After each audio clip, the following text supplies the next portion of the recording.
నామంలో చేరి వచ్చిన మీకు వందనాలు సమర్పిస్తున్నా.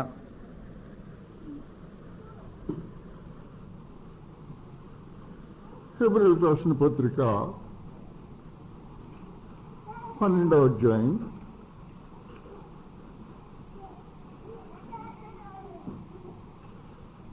దేవుని ప్రజలు వచ్చిన స్థలాన్ని గురించి ప్రత్యేకించి మాట్లాడారు. 22వ వచనంలో ఇప్పుడైతే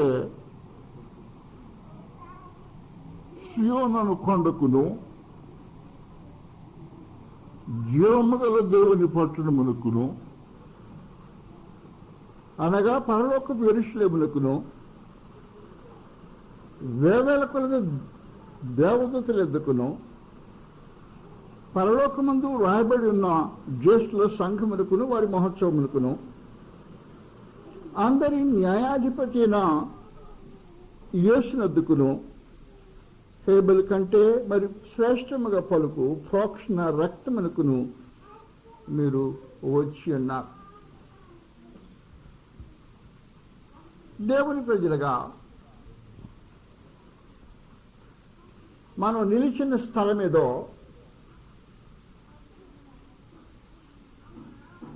తేటగా తెలుసుకోవాల్సిన అవసరం ఉంది.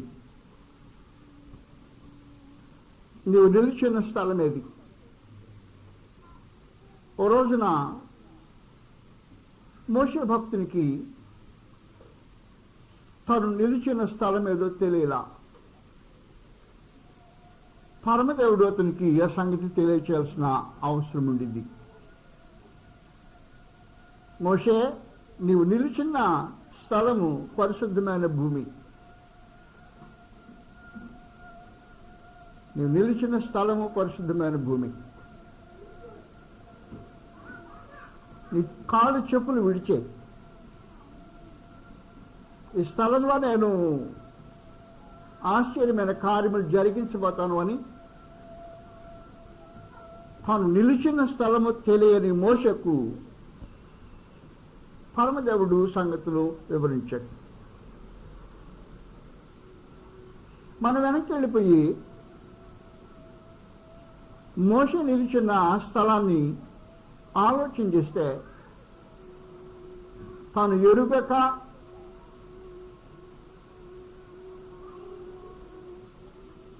దాని ప్రత్యేకమైన బ్యాక్గ్రౌండ్ ఉంది.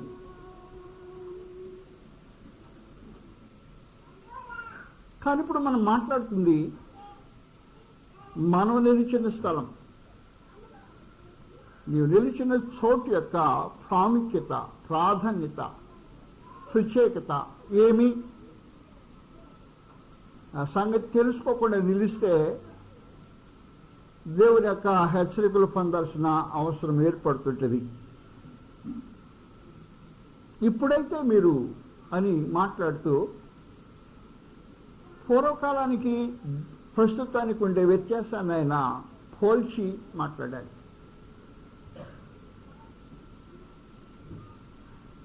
సియోను కొండకును మీరు వచ్చింది ఇప్పుడు సియోను కొండకు. ప్రకటన గ్రంథము 14వ అధ్యాయంలో సియోను కొండలో క్రీస్తు ప్రభు ప్రత్యక్షమవుతారు.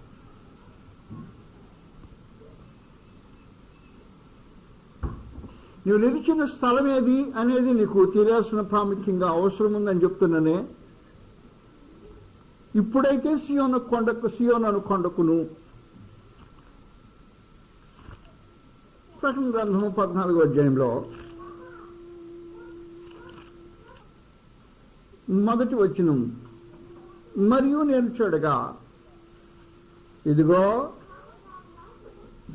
ఆ గొర్రెపిల్ల సియోను పర్వతం మీద నిలుచుండెను. గొర్రెపిల్ల ఏ స్థలంలో నిలుచున్నాడో నీ వచ్చింది కూడా అదే స్థలానికి.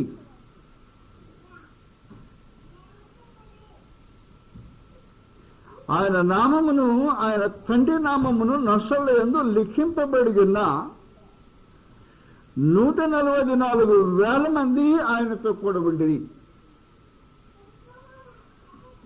సియోను కొండ మీద నిలిచిన వారు 144 మంది సంఖ్య. 144,000 మంది అంటే 140,000 అక్షరార్థం కాదు. క్రీస్తుతో కూడా ఉన్నవారు అని అర్థం. దాన్ని బయట తెలియక ఏమన్నారంటే 140 ఇదేదో ప్రత్యేకమైన సంఖ్యని అక్షరార్థమైన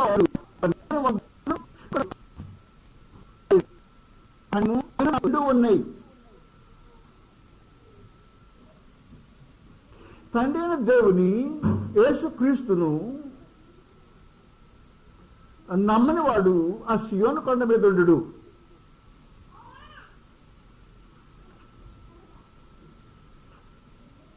వాస్తవానికి మత ప్రపంచంలో ఈయనే ఆయన అని యేసే తండ్రి అయిన దేవుడు అనే భావన కలిగిన వాడెవడు అక్కడ ఉండడు.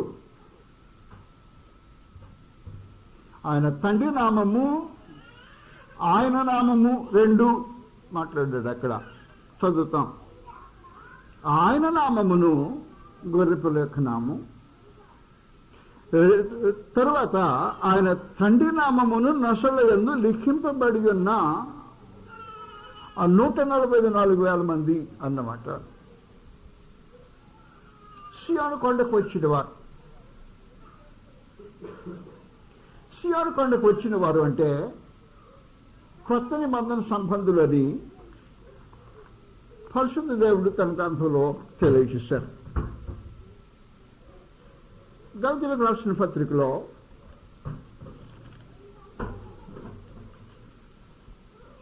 4వ అధ్యాయం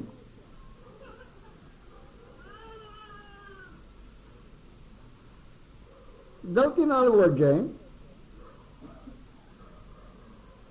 అలంకార రూపంగా చెప్పబడిన సంగతులు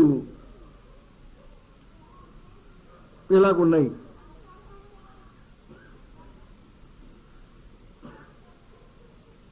24వ వచనంలో ఈ సంగతులు అలంకార రూపముగా చెప్పబడి ఉన్నవి.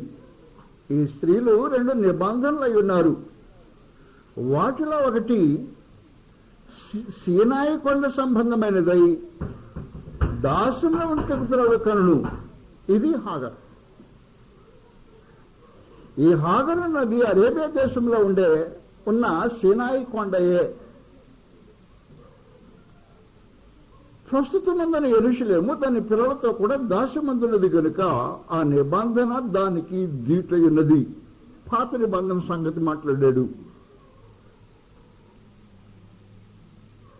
అయితే పైన యెరూషలేము స్వతంత్రముగా ఉన్నది. అది మనకు తల్లి.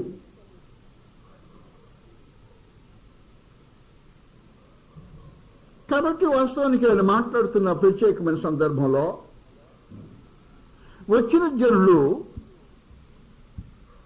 సియోను కొండకు వచ్చారు. క్రొత్త నిబంధన కిందకు వచ్చారు. యెషయా గ్రంథంలో 2వ అధ్యాయము, యెషయా గ్రంథం 2వ అధ్యాయం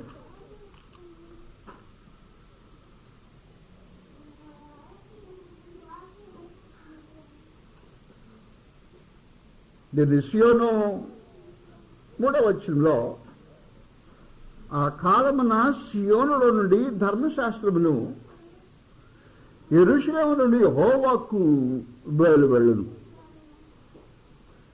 సియోను నుండి వచ్చిన ధర్మశాస్త్రము క్రొత్త నిబంధన. సీనాయి పాత నిబంధన. సియోను క్రొత్త నిబంధన. సియోనులో నుంచి వచ్చిన ధర్మశాస్త్రం క్రొత్త నిబంధన అన్నమాట. కాబట్టి ఆ కాలమున సియోనులో నుండి ధర్మశాస్త్రమును యెరూషలేము నుండి యెహోవాకు బయలువెళ్ళును. జనులు గుంపులు గుంపులుగా వచ్చి యాకోబు దేవుని మందిరమునకు యెహోవా పర్వతమునకు వెళ్ళుదుము రండి. సియోను పర్వతము యెహోవా పర్వతము అనబడిన పర్వతం.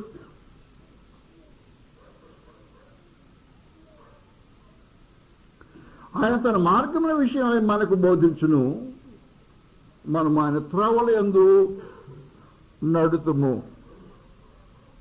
సియోను కొండ మీద ఉన్నవారు తమ సొంత ఇష్టాన్ని నెరవేర్చుకునేవాళ్ళు కాదు.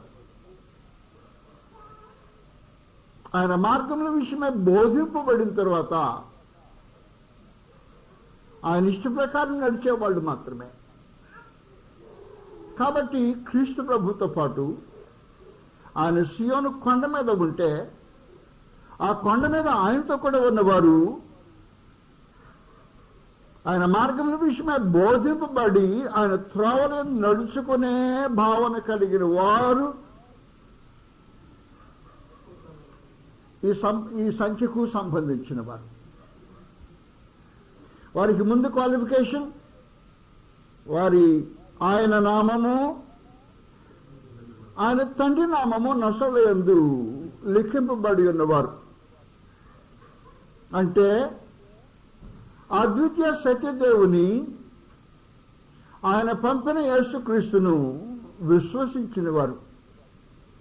నామం లిఖింపబడటం అంటే పేరు ఏదో ఎవరో వచ్చి చేత్తో రాసేళ్ళారు అని కాదు దాని అర్థం. కాబట్టి ఇప్పుడు మనం వచ్చింది సియోను కొండకు అంటే దాని అర్థం ఆ 144,000 మంది సంఖ్యలోనికి అని వచ్చింది అక్కడికి.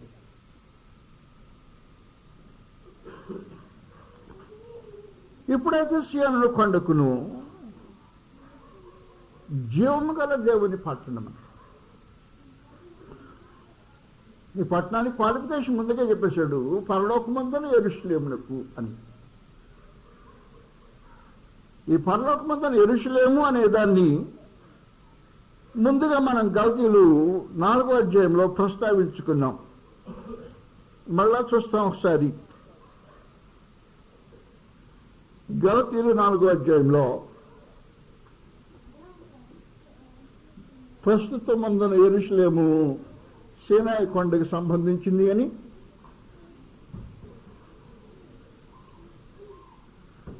అయితే పైనున్న యెరూషలేము అని మాట్లాడుతున్న 4వ అధ్యాయం 26వ వచనంలో స్వతంత్రముగా ఉన్నది అది మనకు తల్లి. 28వ వచనంలో సహోదరులారా మనమును ఇస్సాకు వలె వాగ్దానమును బట్టి పుట్టిన కుమారులమై ఉన్నాము.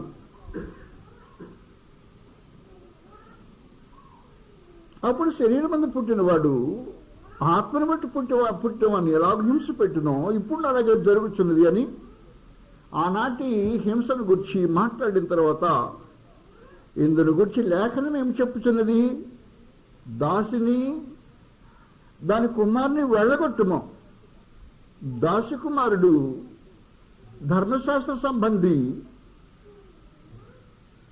దాసి కుమారుడు అంటే ధర్మశాస్త్ర సంబంధి అన్నమాట.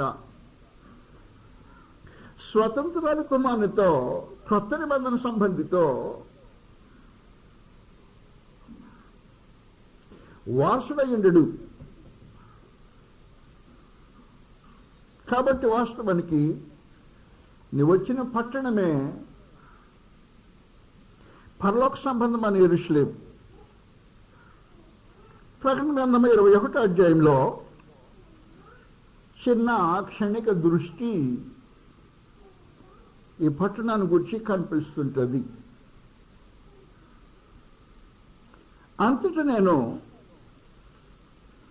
క్రొత్త ఆకాశమును క్రొత్త భూమిని చూచితిని.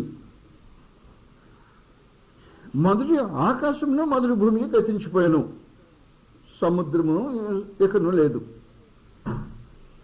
2వ వచనంలో మరియు నేను నూతనమైన యెరూషలేము అను ఆ పరిశుద్ధ పట్టణము తన భర్త కొరకు అలంకరింపబడ్డ పెండ్లి కుమార్తె వలె సిద్ధపడి పరలోకమందున్న దేవుని యొద్ద నుండి దిగివచ్చుట చూచితిని. అంటే ఏం జరిగింది అని చెప్పి అంటున్నదంటే అప్పుడు ఇదిగో దేవుని నివాసము మనుషులతో కూడా ఉన్నది.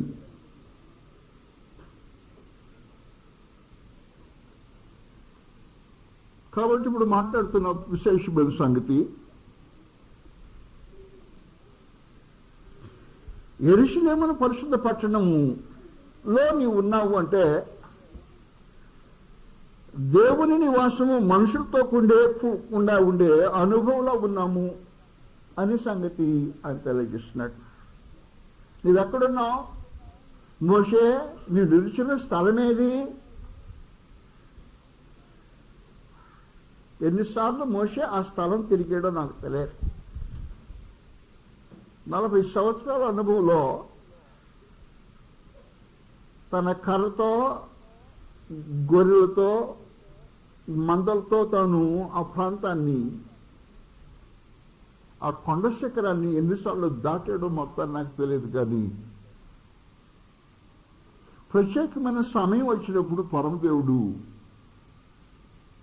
మోషేని పిలిచి, మోషే, నువ్వు నిలిచిన స్థలము పరిశుద్ధమైన భూమి,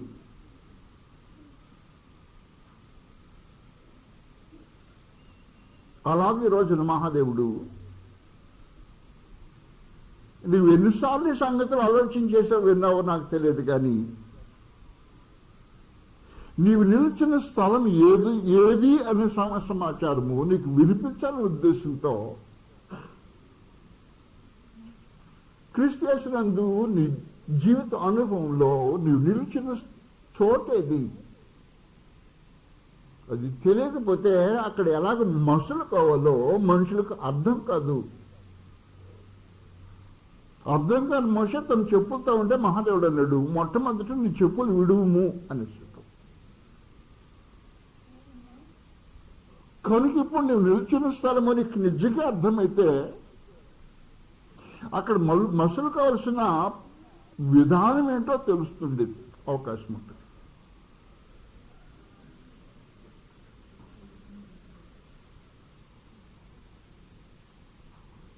ఇది పరలోకపు యెరూషలేము. పరలోకపు యెరూషలేము అంటే ఒక్క మాటలో ఆయన చెప్పదలుచుకున్నది దేవుని నివాసము మనుషులతో కూడా ఉండే అనుభవంతో కూడింది అన్నట్టు. నీవు దేవునితో నివసించే అనుభవంలో ఉన్నావా అని అడిగామనుకో, నీ నివాసం ఎవరితో ఉంది?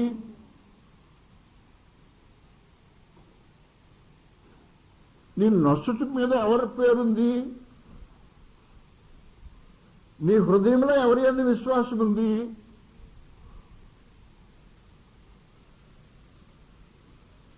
నీవు నివసించే స్థలం ఏదై ఉంది? మనుషులు ఈ రోజున పరిశుద్ధతలో జీవించడానికి, దైవనియములో బ్రతకటానికి ఎందుకు తడబడుతున్నారు, వెనక ముందు ఆడుతున్నారు, బలహీనత పడుతున్నారు, కుదరకుండా నడుస్తున్నారు అంటే ప్రాముఖ్యంగా తాము నిలిచిన స్థలం ఏదో తేటగా తమకు తెలియని కారణము అయి ఉండాలి. నీవెక్కడున్నా నీకు తెలిస్తే అక్కడ అలా మసలుకోవడానికి అర్థమయ్యే అవకాశం ఉంటుంది.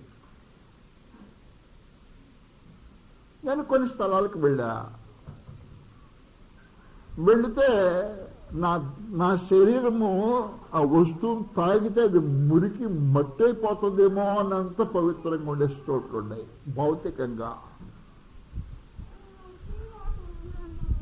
కాబట్టి ఎలా మసులుకోవాలి అక్కడంటే ఉన్న స్థలం యొక్క రూపు నన్నేం చేస్తుందంటే అబ్బాయి జాగ్రత్తగా మసులుకో అనిపిస్తా ఉంది. అలా కాదు ఇక్కడ మసులుకునేది అనిపిస్తా ఉంది.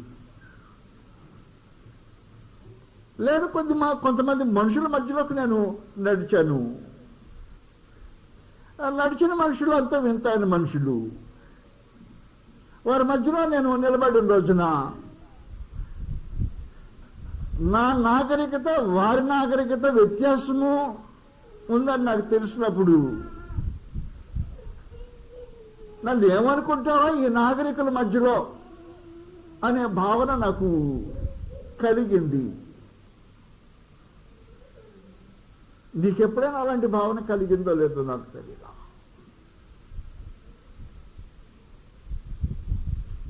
కనుక నీవు ఉన్న స్థలమే, నేను వెళ్ళిన ఆ నాగరికులే పరలోకపు నాగరికులు, పరలోక సంబంధమైన నాగరికత కలిగిన వారు. పరిశుద్ధులు. క్రీస్తుబాబు శరీరమైన సంఘంలోకి వచ్చానని నేను అన్న తర్వాత నేను వచ్చిన స్థలం ఏదైనా కళ్ళు తెరిచి చూడటానికి ప్రారంభించేటప్పటికి ఆ స్థలంలో మహోన్నతులకు దేవుని ప్రసన్నత ఉంది. అక్కడ క్రీస్తు యేసు మహాప్రభు ఉన్నాడు. ఆయనతో పాటు పరిశుద్ధ జనాంగం ఉన్నారు.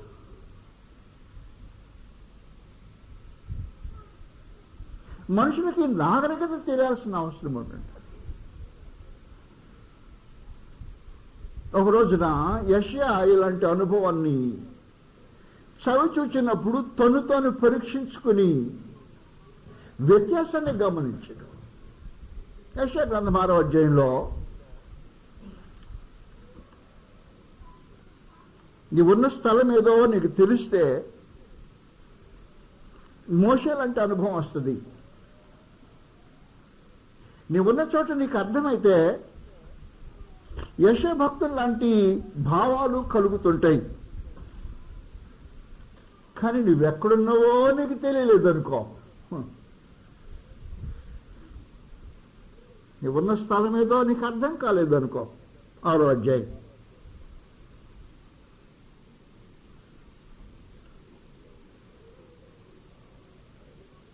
మహాదేవుని యొక్క దర్శన రూపము యెషయా అనుభవిస్తున్నాడు.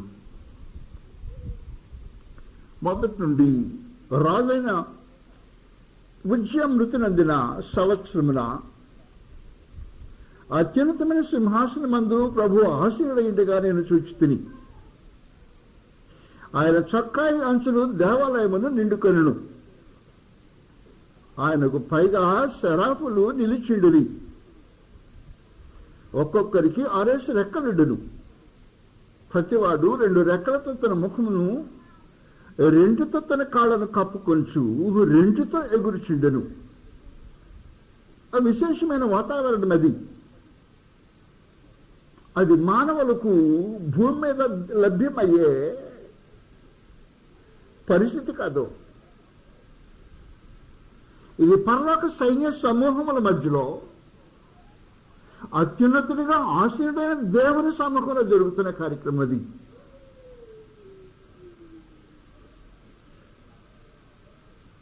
వారు సైన్యములకు అధిపతికి యెహోవా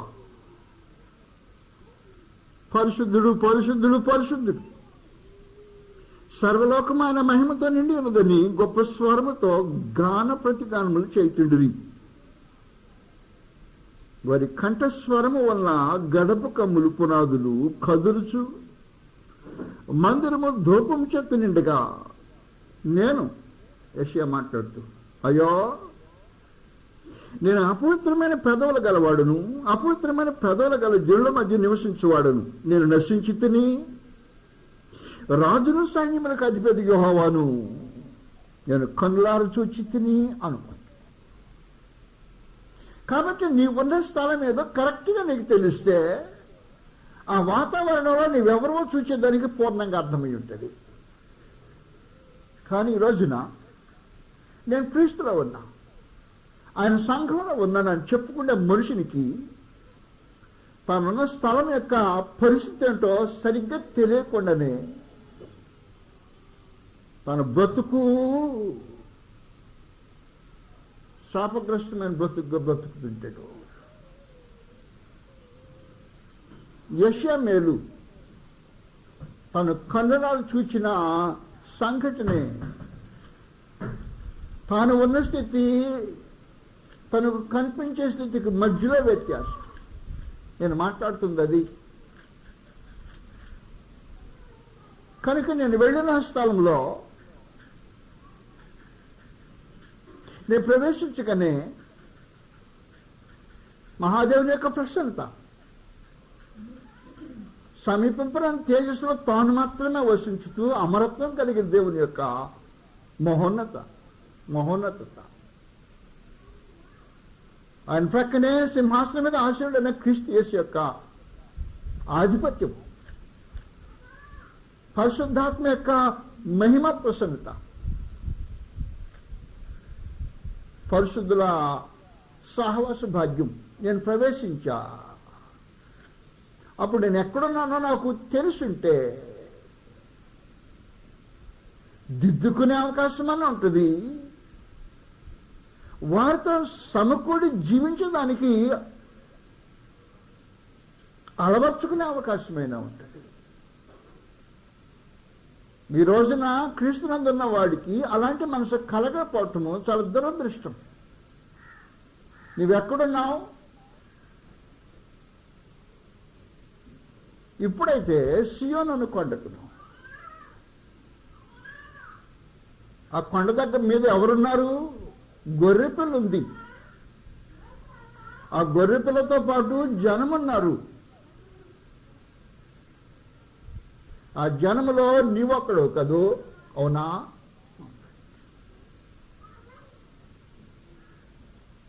ఆ జనములో నీవొక్కడు అయితే సియోను కొండకే వచ్చింటే ఆ 144,000 మందిలోకి వచ్చేవు అన్నమాట. అక్కడ వాతావరణం ఎలాగుంటుందో నీకు తెలియాల్సిన అవసరం ఉంది.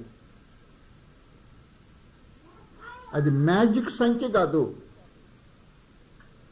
ఆ సంఖ్య క్రీస్తు ప్రభు భూమి మీద ఉండే సంఘాన్ని సూచించడానికి ఉద్దేశించిన సంఖ్య అంతే. ఏదో కొంతమంది మ్యాజిక్ మనుషులు మాత్రమే దానిలో ఉంటారని ఉద్దేశం కాదు. ఇట్స్ ఓన్లీ ఏ సింబల్, గుర్తు మాత్రమే. గొర్రెపిల్ల ఎలాగూ గుర్తో, గొర్రెపిల్ల అంటే ఏంటి ఎలా తెలుసు నీకు? అక్కడ చెప్పలేదే గొర్రెపిల్ల అంటే ఎవరో. కానీ గొర్రెపిల్ల అంటే నీకు ఎలాగో గుర్తు తెలిసిందో, 144,000 మంది అంటే ఆ గుర్తు నీకు తెలిసి ఉండాలి. అలాగే దానిలోకి నువ్వు చేరిన తర్వాత నీ వాతావరణం నీకు అర్థమైతే యెషయా భక్తుడిలాగానే అయ్యో అన్నమాట. మహాదేవుడి ప్రత్యక్షత, ఆయన పైగా శరాఫుల దర్శనం,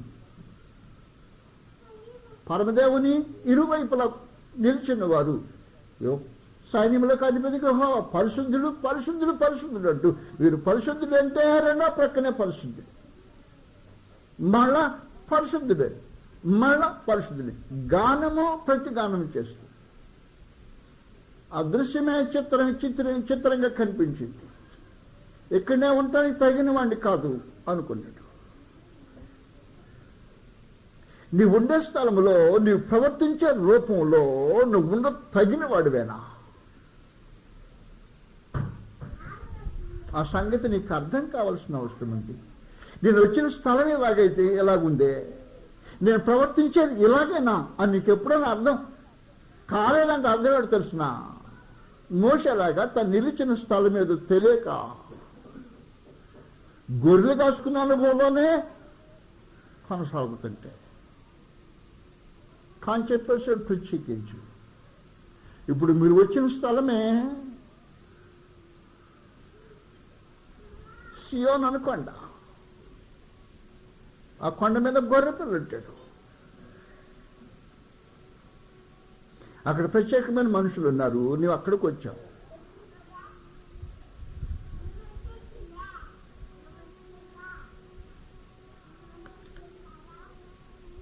అప్పుడు నీ ప్రవర్తన వెనక్కి తిరిగి చూసుకుంటే ఎలా కనిపించింది? ఆ వాతావరణంలో, పరమదేవుని దర్శన వాతావరణంలో, ఆయన దూతగణముల స్థితి వాతావరణంలో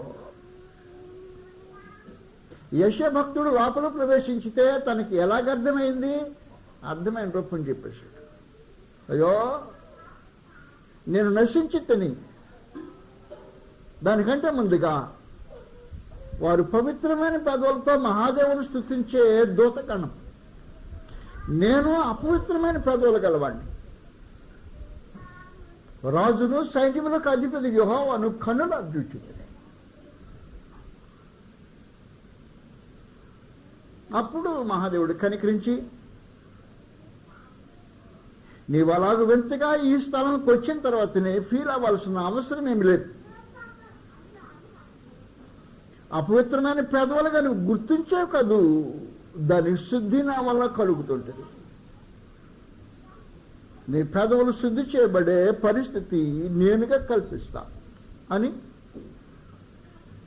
ఆయన ప్రత్యేకించి ఏర్పాటు చేసిన తర్వాత,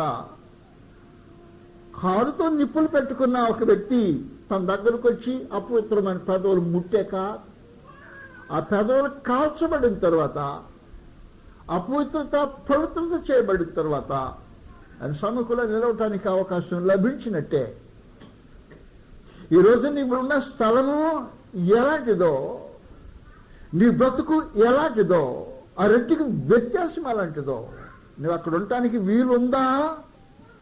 వీలు కాకపోతే నువ్వు కాల్చబడి ఆ స్థలంలో నిలిచేదానికి కృపను అవకాశాన్ని పొందే సమయం ఇది వాస్తవానికి.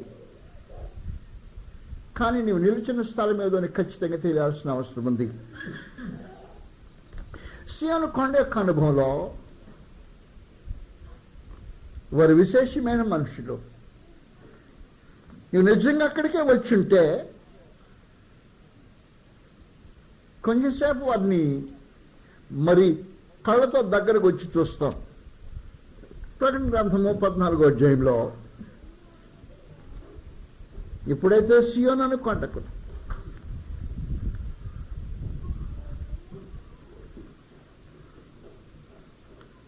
కాబట్టి వారు గొర్రెపిల్లతో ఉన్నవారు, ఆ గుర్తింపు చాలా ప్రాముఖ్యంగా అవసరం. నీవు గొర్రెపిల్లతో ఉండే గుర్తింపు బయట పొందుతున్నావా? ఈ మనిషి గొర్రెపిల్లతో ఉండే మనిషి గుర్తింపు పొందేవా? ఆ గుర్తింపు చాలా ప్రాముఖ్యంగా అవసరం. అపోస్తలులు విద్యలేని పామలని శాస్త్రులు పరిశీలన చేశారు. అయినను వారు యేసుతో కూడా ఉన్నవారని గుర్తెరిగిరి. నేను చెప్పే పాట మీకు అర్థమైతే అదన్నమాట. నీవెవరితో ఉన్నావు? ఆ గుర్తెరగటం చాలా ప్రాముఖ్యంగా అవసరం.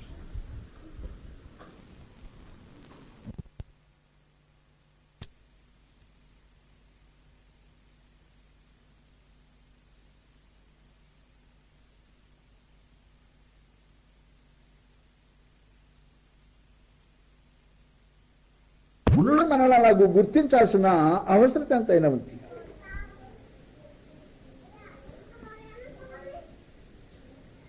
అపోస్తలుల కార్యం 4వ అధ్యాయంలో నేను ప్రకటన గ్రంథం 14 తిరిగి వస్తాను. అపోస్తలుల కార్యం 4వ అధ్యాయంలో 13వ వచనం ఇలాగ రాయబడి ఉంది.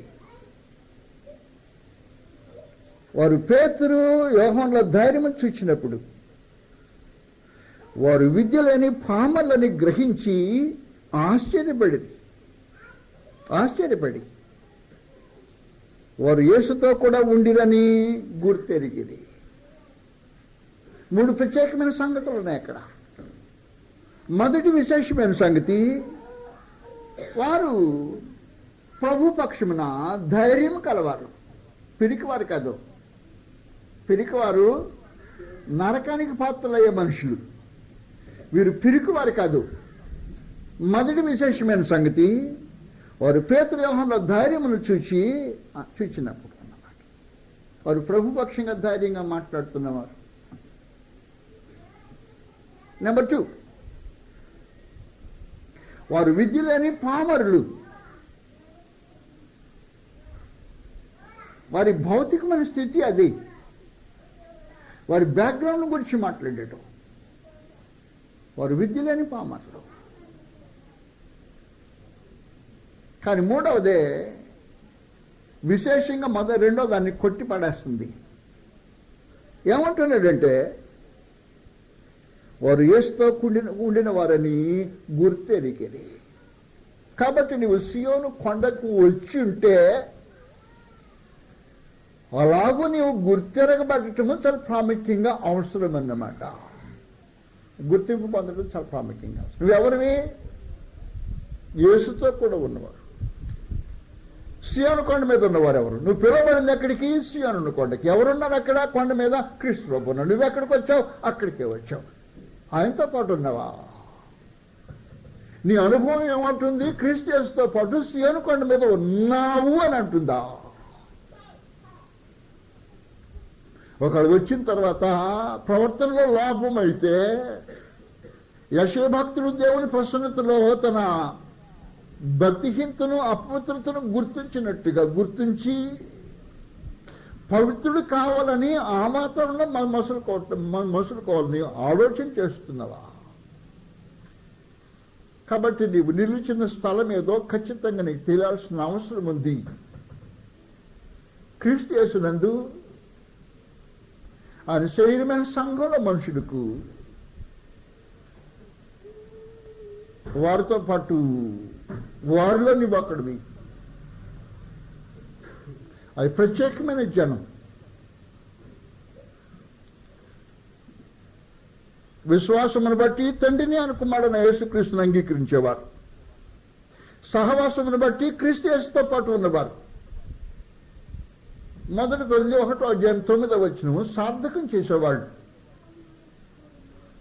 1 కొరింథీ 1:9 మన ప్రభువైన యేసుక్రీస్తు అని తన కుమారుని యొక్క సహవాసమునకు మిమ్మల్ని పిలిచిన వాడు నమ్మదగిన వాడు అన్నడే. ఆ సహవాసంలో మేము నిలిచున్నామని రుజువు చేస్తున్నవారు. వారు యేసుతో పాటు ఉన్నవారని గుర్తింపు పొందినవారు. నువ్వెక్కడికి వచ్చావు? సియోను కొండకు వస్తే నీ పరిస్థితి ఖచ్చితంగా అలాగై ఉండాల్సిన అవసరం ఉంది. లేకపోతే నువ్వు అక్కడ లేవు అన్నమాట.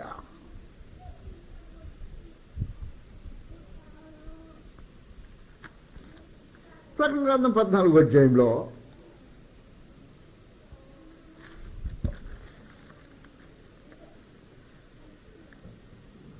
వారు స్తుతి గానం చేస్తున్నారు మహాదేవుని సముఖంలో. వారికి మాత్రమే సొంతమైన ఒక కీర్తన ఉంది. వారు మాత్రమే అనుభవపూర్వకంగా నేర్చుకుని పాడగలిగిన వారు ఉన్నారు. అనుభవపూర్వకంగా నేర్చుకుని పాడగలిగిన వారు వేరే, లేదు చిలక పలుకులుగా నేర్చుకుని పాడేవాళ్ళు వేరే. నేను ఈ సంగతి మీకు గతంలో ఒకసారి చెప్పుంటా. అది రైలు బండ్లో కంపార్ట్మెంట్లో పెరంబూరు నుండి ఈ అరకోణం ఈ మధ్యలో నా కళ్ళకు ఆ పలుమార్లు కనపడిన దృశ్యం ఒకటి. తండ్రి హార్మోనియం వాయిస్తుంటాడు, అడుక్కునేవాడు. కొడుకు కూతురు ఇద్దరు పసి కోన్లు రైలు బండ్లోకి ఎక్కుతారు. ఇప్పుడు హార్మోనియం వేస్తుంటాడు, వాళ్ళిద్దరు పాటలు పాడుతుంటారు. ఈ పాట పాడేటప్పుడే ఏం పాట పాడతారు తెలిసిన? సినిమాలో ఉండే ప్రేమ కలాపం పాట పాడుతుంటారు.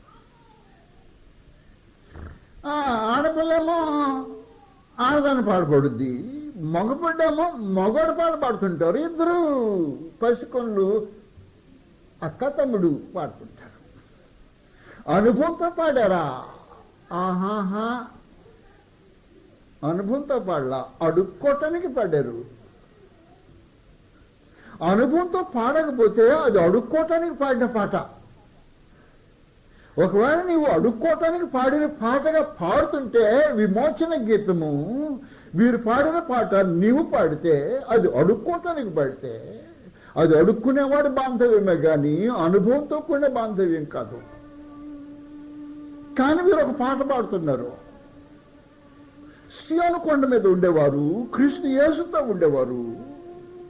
ఆ 144,000 మంది ఒక పాట పాడుతున్నారు. వారి పాట దాని గాంభీర్యతను గూర్చి, తన దాని లయను గూర్చి, దాని విలుసంపును గూర్చి 3 ప్రత్యేకమైన సంగతులు వర్ణంతో మాట్లాడేశాడు.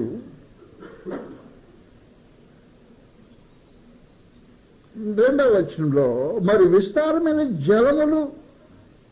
జలముల ధ్వనితోను, అంటే గంభీరంగాను అన్నమాట, జలములతో లయతోను అనర్థం, గొప్ప ఉరుము ధ్వనితోను గంభీరంగా అని అర్థం. సమానమైన యొక్క శబ్దము పరలోకం రాగా నేను వింటిది.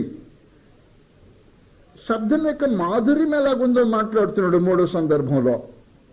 నేను వినిన ఆ శబ్దము వీణల శబ్దం కాదు, వీణను వాయించుచున్న వైణికుల నాదమును పోలినదంటే విరుసంపుగా ఉంది అని అర్థం, అంతేగాని వీణలు వాయించారు కాదు.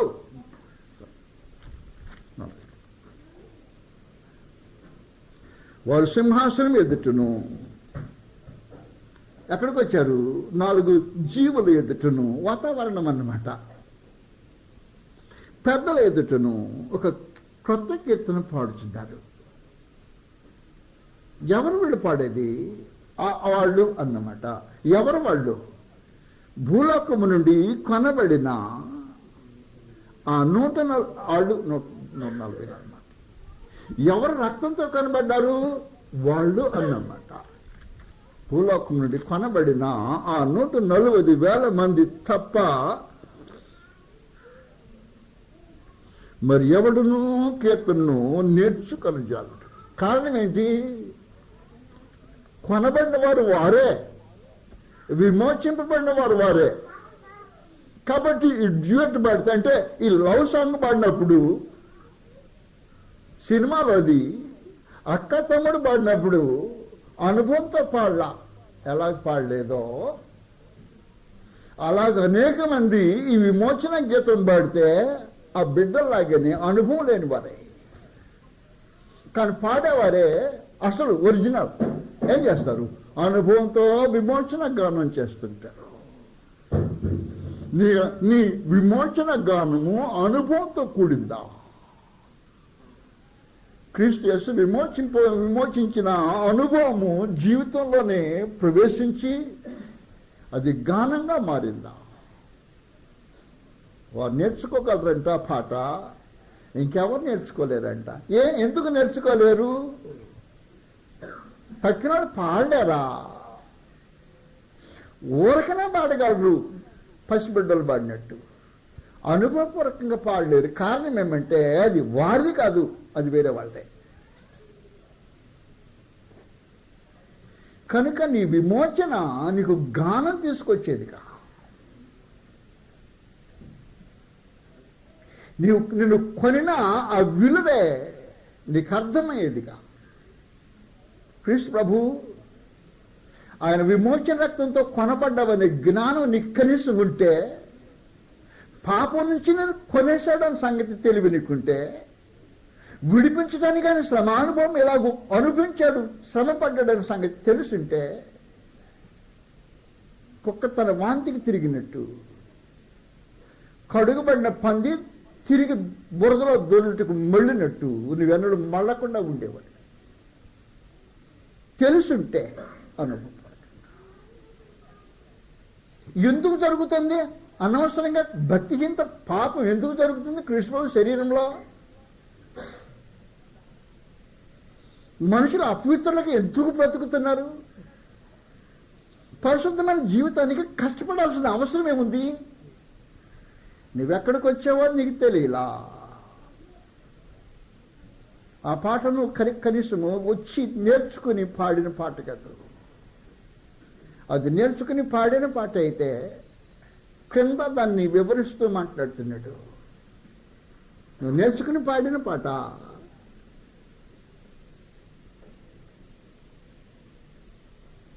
నేర్చుకుని పాడిన పాట అయితే 4వ వచనం తేటగా మాట్లాడేశాడు. వీరి స్త్రీ సాంగత్యం వలన అపవిత్రులు కాని వారు అని చెప్పేశాడు. వారు స్త్రీ సాంగత్యం వలన అపవిత్రులు కానివారు. ఇక్కడ స్త్రీ సాంగత్యం మన అపవిత్రులు కాని వారు ఎంతమంది ఉన్నారో నాకు తెలియదు. నేను అలా కానివాడిగా బ్రతకటానికి ఆలోచన చేసి కృషి చేస్తున్నా, వారిలో జీవించడానికి ఆలోచన చేస్తుంది మనిషిని.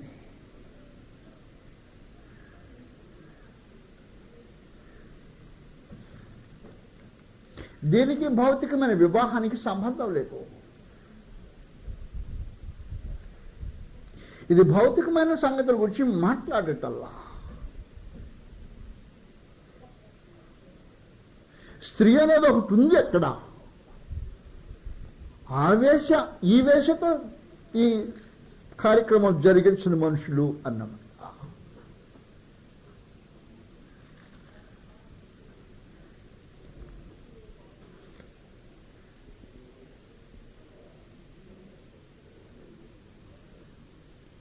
పంతొమ్మిదో అధ్యాయంలో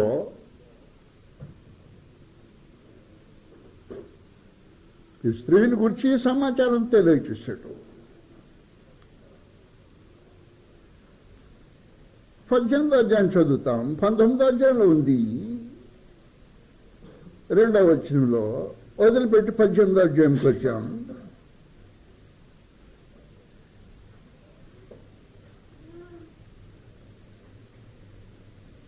మూడవ వచనంలో ఏలయనగా సమస్తమైన జనుడు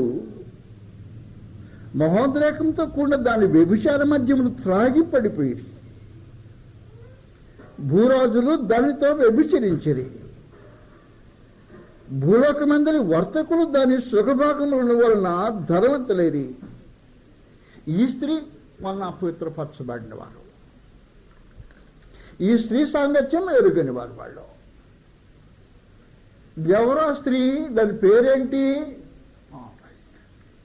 ఆ స్త్రీ పేరు లౌకికం. లౌకికం అంటే తెలుసునా? నీకు లౌకిక జ్ఞానం కూడా లేదు కదా అనేసి అన్నాను. లౌకిక జ్ఞానం లేదంటే అర్థం ఏంటి? ఒక ఆయన చెప్పాడు, హర్చక హర్చింపక అన్నాడు.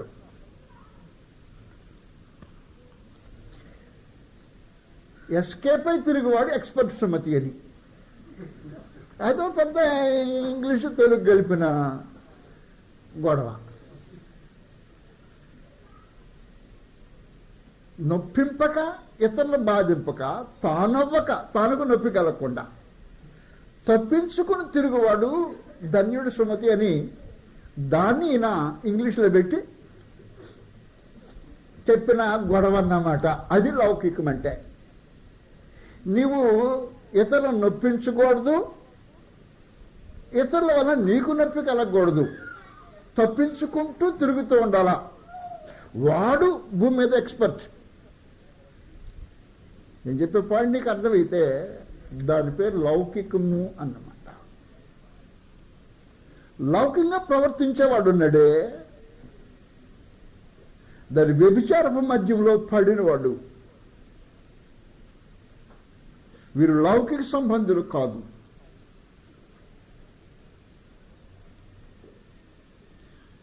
ఏ ఎండకా గొడుగంటా చూసావు, లేదు ఏ వానకా గొడుగంటా చూసావు.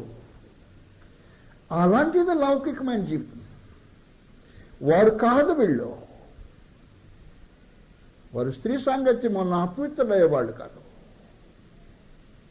ఆ సాంగత్యం మరికి తెలియదు. తేటైనా బైబుల్ భాషలో నీకు ఈ సంగతి చెప్పాలంటే యాకోబు అన్నాడు ఈ మాటలు. యాకోబు పత్రిక 4వ అధ్యాయం 4వ వచనంలో తిట్టినట్టుగా మళ్ళీ మాట్లాడి వ్యభిచారిణులారా అన్నాడు. ఏమైనా చేసిన వ్యభిచారం అంటాను, ఈ లోక స్నేహము అదే కదా వ్యభిచారం పెట్టేనే మాట్లాడుతుంది. ఈ లోక సాంగత్యం ఎదుగుని మనుషులు వాళ్ళు. నువ్వెక్కడికి వచ్చావు? సియోను కొండ దగ్గరకు వచ్చావు. ఆహా, నువ్వు సియోను కొండ దగ్గరకు వచ్చావా? వాళ్ళు లోక సాంగత్యం ఎదుగుని వాళ్ళు. ఈ లోక స్నేహము దేవునితో వైరమని ఎరుగరా. ఎవడైనా దేవుని లోకమును స్నేహించిన యెడల వాడు దేవునికి శత్రు. లోకంతో స్నేహంగా ఉండి దేవునితో సహవాసం చేయాలని కోరుకుండేది వ్యభిచారం. ఆ వ్యభిచారం చేయించింది ఆ వేశ్యనే మహాబబులోను స్త్రీ. భూరాజులు, జనులు, ధనికులు, సహస్రాధిపతులు అనేక మంది దాని మధ్యలో పడిపోయారు. కానీ ఈ 144,000 మంది ఉన్నారే, దాని మధ్యపు మత్తును తప్పించుకొని పడిపోకుండా, లౌకిక సంబంధాలు కాకుండా, లోక స్నేహం చేయని వాస్తవానికి పిలిచిన రోజునే ఈ మాటలు గుప్తమైనాయి.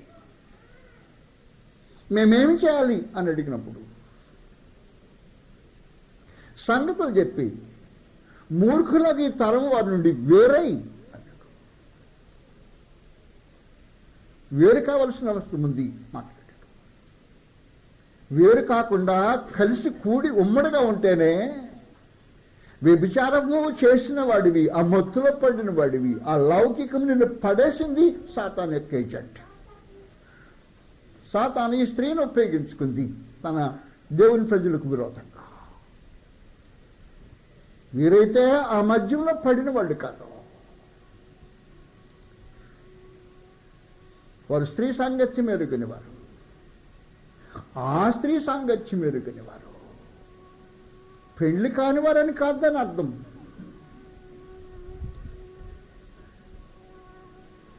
కాబట్టి సీయోను కొండకు వస్తే నీ వచ్చిన పరిస్థితిని కరెక్ట్గా అర్థమయ్యాల్సిన అవసరం ఉంది. నీవు నిలిచిన స్థలం ఏది?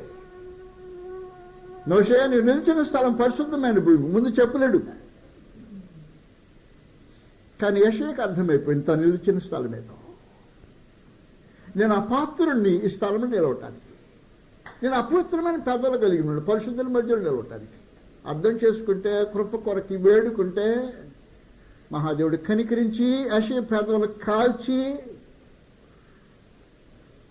పవిత్రంగా చేసినట్టుగా నీవు నిలిచిన స్థలము నీకు స్ట్రేంజ్ అంటే వింతైన స్థలము కానట్టు నీవు నిలిచిండదానికి అవకాశం ఉండేటట్టు కల్పించగలిగిన కృప మహాదేవుని దగ్గర ఉన్నమాట వాస్తవం. కానీ నిలిచిన స్థలం మీద నీకు తెలియపోయినాయి. కళ్ళు మూసుకుని బ్రతికేవాడికి, క్రీస్తు యేసులో ఆయన సంఘంలో బ్రతికి ఎలా బ్రతుకుతున్నావు, బ్రతకాల్సిన తీరు తెలియని వాడికి.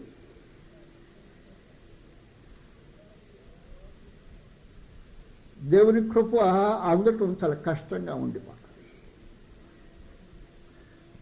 కనుక ఈరోజు మనం మాట్లాడుతున్న సంగతి మీకు అర్థమైతే నీవు నిలిచిన స్థలం ఏది అది నీకు తెలియాలి. సీయోను కొండ దగ్గరకు వచ్చావట, వస్తే ఆ జనంలో ఉన్నావు అన్న దాని అర్థం. ఆ జనం అంటే క్రీస్తు యేసును ఆయన తండ్రి అని దేవుని విశ్వసించేవారు అని అర్థం.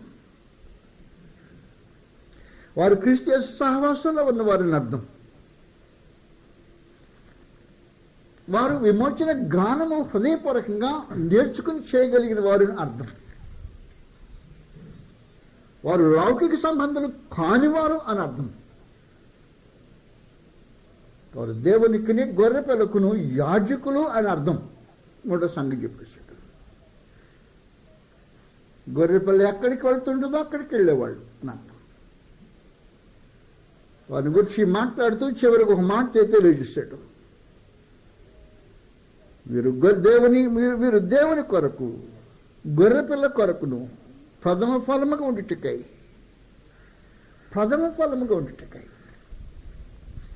యాకోబు పత్రిక 1:18 చెప్పాడు.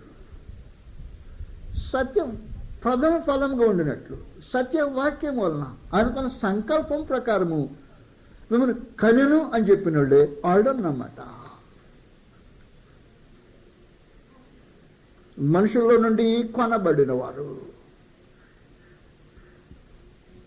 వారిని గురించి మీకు గతంలో వివరించా. కొనే విధానాన్ని మనుషుడు ఎలాగ ఆలోచన చేస్తున్నాడో మీకు తెలియజేశా.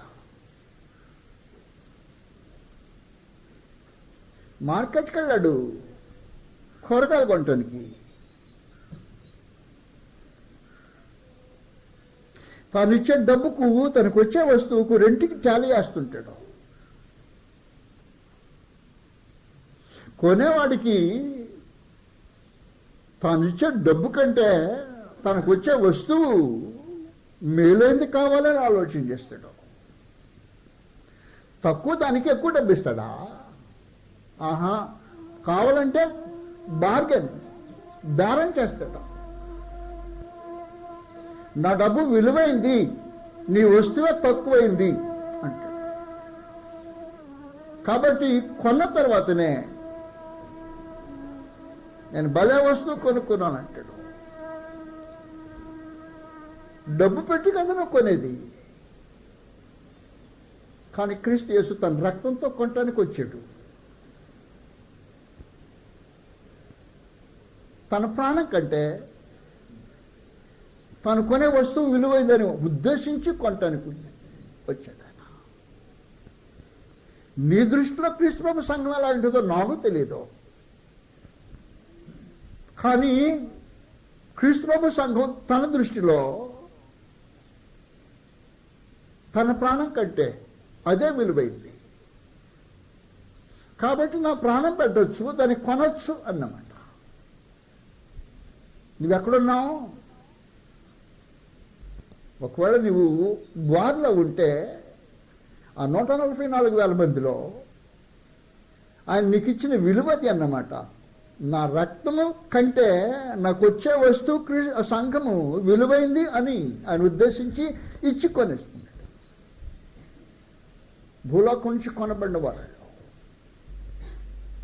పైగా ఆయన అన్నాడు, వీరు అనింజులు అంటే నింద లేనివారు. నింద ఆయన భరించి నింద లేకుండా వారి మీద తుడిచి వేసాడు. వీరు అనింజులు. పైగా నోటి దగ్గరకు వచ్చాడు, వీరి నోట ఏ కాపటమును కనబడలేదు. కాబట్టి నీ వచ్చిన స్థలం ఏదో నీకు ఖచ్చితంగా తెలియాల్సిన అవసరం ఉంది. ఆ సంగతి తెలియకుండా నేను క్రీస్తు సంఘం అని వచ్చిన చోటేదో నీకు అర్థం కాకుండా అక్కడ బ్రతికే విధానం నీకు తెలియకుండా ఈ జీవితాన్ని వ్యర్థం చేసుకుంటున్నావు. మోషేకు హెచ్చరిక అవసరమైంది. నీవు నిలిచిన స్థలము పరిశుద్ధ భూమి. మోషే యెషయాకు అవసరం లేకుండా పోయింది. కానీ ఇద్దరు దేవుని భక్తులే. అందువల్ల ఒకవేళ నీవు మోషేలాగుండి నీవు నిలిచిన స్థలం ఏదో నీకు తెలియకపోతే ఆయన ప్రస్తుత హెచ్చరిక, నీవు సీయోను కొండ దగ్గరకు వచ్చావు, అది నీవు నిలిచిన భూమి. ఆ 144,000 మందిలో నీవు ఒకటివి. నీ సంగతి అది. కాబట్టి వారిలో ఉండే పరిస్థితి, అక్కడ మసులుకోవాల్సిన విధానము అదిగో. నీ విశ్వాసం అలాగుండాలి, నీ విమోచన అనుభవం అలాగుండాలి వారు పాడినట్టు. నీ జీవితము అలాగుండాలి, అపవిత్రత కానట్టు లోకంతో.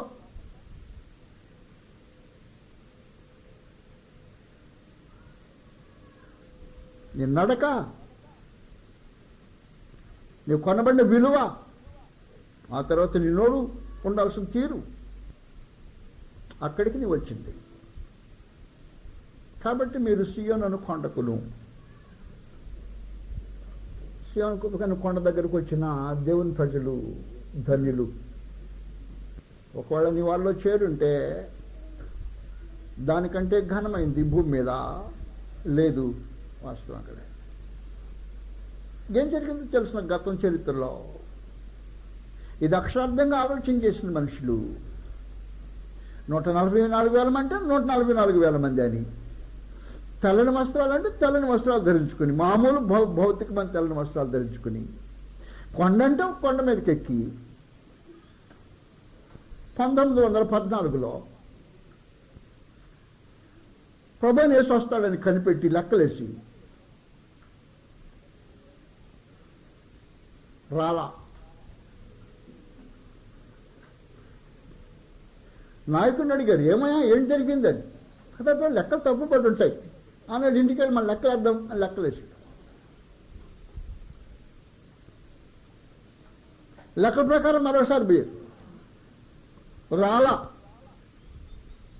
ఏమని అడిగితాను, వచ్చేసాడు ఆయన, రహస్యం రాకడం జరిగిపోయింది అన్నాడు. రెండోసారి రాకపోతే లెక్కలు రైట్ అంట, ఈసారి పోతేను లెక్కలు వచ్చేసాడంటే వెళ్ళిపోయాడంట ఆయన, రహస్యం రాకడ. అలాంటి మోసమైన సంగతులేం కదా అది. ఆయన మాట్లాడుతుంది దేవుని పరిశుద్ధులను గురించి, సియోను కొండకు వచ్చిన వారిని గురించి. నీవు ఒకవేళ సియోను కొండ దగ్గరకు వస్తే ఆ సంఖ్య నీకు సంబంధించింది. నువ్వు దానిలో ఉన్నావు. ఆ ఉన్నది నీవు నిజమైతే ఎలాగుండాలో తెలియజేశాడు. నీకు ఆ సంగతి స్థలం సరిగ్గా తెలియపోతే మోషేలాగా దిద్దబట్టడానికైనా, లేదు యెషయా భక్తులాగా పవిత్రపరచబట్టడానికైనా ఇష్టపడి, అయ్యా నేను అపవిత్రమైన పాదాలు కలవాడిని, ఇప్పుడు నా నిజమైన పరిస్థితులను చూశాను, రాజును సైన్యములకు అధిపతి యెహోవాను కన్నులారా చూశాను అన్నట్టు. నేను వచ్చిన స్థలం ఏదో నాకు ఖచ్చితంగా రోజు తేటగా అర్థమైపోయింది. నువ్వేం చేయాలో తెలుసుకోవటం చాలా ప్రాముఖ్యమైన సంగతి అది. అందువల్ల దయతో మనం ఆలకించి, నువ్వెక్కడికి వచ్చావో, నీ నిలిచిన స్థలం ఏదో నీకు తెలియాల్సిన అవసరము ఉంది. నువ్వు సియోను కొండ దగ్గరకు వచ్చావు. ఇప్పుడు నేను మీకు బ్రేక్ ఇచ్చేస్తున్నా.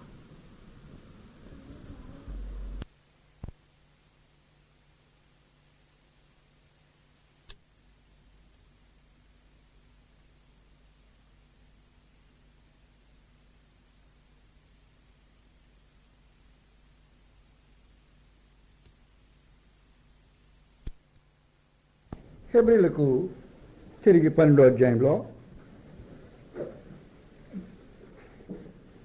22వ వచనం, మహాదేవుడు తన ప్రజలైన వారిని ఎక్కడికి పిలిచాడో, వారు ఎక్కడికి వచ్చారో ఈ సంగతి మనకు తెలియచేయబడింది. ఇప్పుడైతే సియోను కొండకును అనే సంగతి కొంచెం మనం ఆలోచన చేశాం.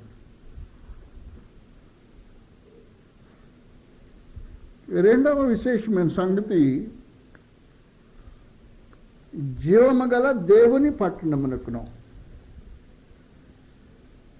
నీ వచ్చిన స్థలము, నిలిచిన చోటు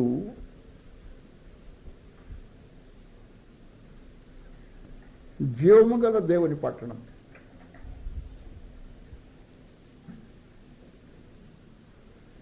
జీవం గల దేవుని పట్టణం భూసంబంధమైనది కాదు. 13వ అధ్యాయంలో 14వ వచనం, నిలువరమైన పట్టణము మనకి ఇక్కడ లేదు, గాని ఉండబోదాని కోసము ఎదురు చూచుతున్నాం. నిలువరమైన పట్టణం మనకి ఇక్కడ లేదు. నీవు భూమి మీద ఏ పట్టణమైనా ఊహించు, అది ఎంత గొప్పదైనా, ఎంతో రమ్యమైనదైనా, ఎంత శుద్ధిగా ఉండే పట్టణమైనా కావచ్చు. భూమి మీద సింగపూర్ బాగుంటుంది అంటారు,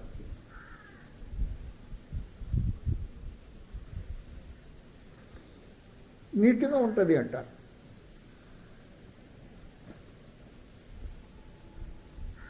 లేదు నీ దృష్టికి ఏది మేలైనదని తలంచుతావో, పట్టణంలో ఏ లోపము లేకుండా అవసరతలు తీర్చబడ్డాయి ఉండే పట్టణం అనుకుంటావో, దేన్నైనా ఊహించు, దానిలో ఒక సమస్య ఉంటుంది. ఆ సమస్య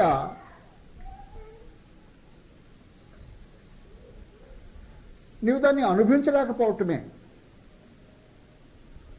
కారణమేమి? కారణం ఏమంటే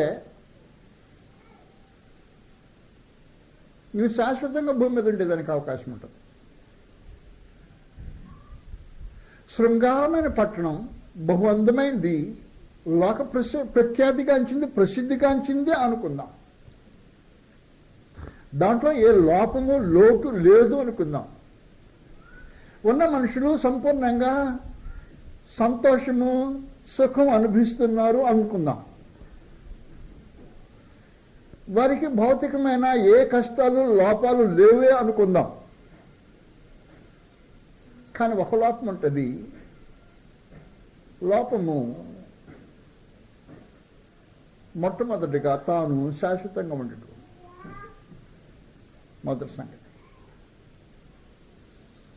ఎంతకాలం బ్రతికినా ఈ దేహము మనుషుల్ని ముసలితనానికి నడిపిస్తుంది. ముసలి అయిపోయిన తర్వాత భూమి మీద నుంచి నెట్టేస్తుంది. అందువలన భూ సంబంధమైన ఏ పట్టణమైన మనుషునికి శాశ్వతమైన పరిష్కారము కావటానికి అవకాశం ఉండదు.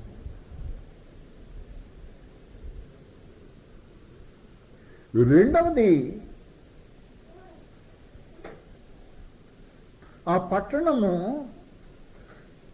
ఏది శాశ్వతమైందే ఉండదు. నీవు శాశ్వతమైన వాడివి కాదు, మొదటి సంగతి. రెండవది, పట్టణము శాశ్వతమైంది కాదు.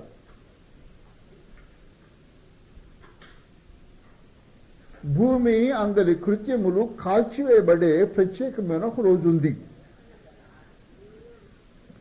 భూమి దాని కొరకు ఎదురు చూస్తుంది. అది దాని కొరకు ఎదురు చూస్తుంది.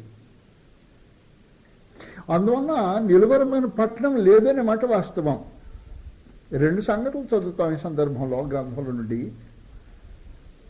మొదటిది,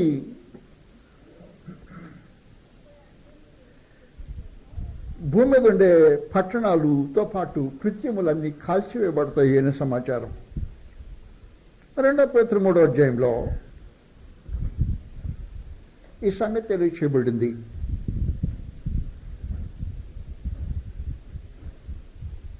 10వ వచనంలో, అయితే ప్రభు దినము దొంగ వచ్చినట్టు వచ్చును, ఆ దినమున ఆకాశములు మహాధ్వనితో గతించిపోవును, పంచభూతములు మిక్కటమైన వేండ్రంతో లయమైపోవును, భూమియు దాని మీద ఉన్న కృత్యములు కాలిపోవును. ఇవన్నీ ఇట్లు లయమైపోవునవి గనుక వగైరా సంగతులు. ఆకాశాలు రగులుకుంటాయి, వగైరా సంగతులు చెప్పేసి. కనుక భూమి ఒక రోజుకి కాల్చివేయబడుతుంది. దానికోసము భూమి సిద్ధపడుతుందిట. రోమీయులకు రాసిన పత్రికలో దానికి కూడా సంగతి తెలిసిపోయింది. భూమికి తెలిసిపోయి తాను దాని కొరకు సిద్ధపడటం అనేది ఆశ్చర్యమైన సంగతే. 8వ అధ్యాయంలో ఈ సంగతి రాబడింది. రోమీయులకు 8వ అధ్యాయము 18వ వచనంలో, మన ఎడల ప్రత్యక్షము కాబోవు మహిమ ఎదుట ఇప్పటి కాలపు శ్రమలు అన్నదేవుడు ఎంచుతున్నానని చెప్పేసిన 19వ వచనంలో, దేవుని కుమారుల ప్రత్యక్షత కొరకు సృష్టి మిగుల ఆశతో తేలిచుచుచూ కనిపెట్టుచున్నది. ఎలాగనగా సృష్టి నాశనములకు లోనైన దాస్యముల నుండి విడిపింపబడి దేవుని పిల్లలు పొందబో మహిమ గల స్వాతంత్రము పొందమని నిరీక్షణ కలదై స్వేచ్ఛతో కాక దాన్ని లోపరిచిన వారి మూలముగా వ్యర్థపరచబడెను. సృష్టి యావత్తు ఇది వరకు ఏకగ్రీవముగా మూలుగుచ్చు ప్రసవేదన పడుచున్నదని ఎరుగుతుంది. అంతేకాదు ఆత్మ యొక్క ప్రథమ ఫలమునందున మనం కూడా దత్తపుత్రత్వం కొరకు అనగా ఈ దేహం యొక్క విమోచన కొరకు కనిపెడుచు మనలో మూలుగుచున్నాము అని చెప్పచ్చు. కాబట్టి సృష్టి కనపడుతుంది కనుక భూమి మీద కంక్లూషన్ ఏం చెప్పాడంటే నిలువరమైన పట్టణము మనకిక్కడ లేదు అన్నాడు. ఈ రెండు అశాశ్వతమైనయే. ఒకవేళ నీవు ఒక మహాఘనమైన ఏ కొదవలేని పట్టణంలో వెళ్ళి నివసించి జీవించుతుంటే శరీరం నిన్ను శాశ్వతంగా బ్రతకలేదు. మొదటి సంగతి. రెండో విశేషమైన సంగతి పట్టణము శాశ్వతమైనటానికి అవకాశం ఉండదు.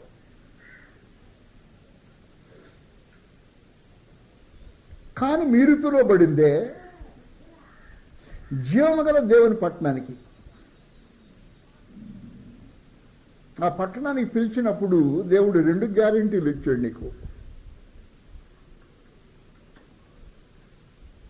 ఈ రెండుకి విరోధంగా 2 గ్యారెంటీ అన్నమాట. మొదటిది, నీ దేహం వెళ్ళిపోతే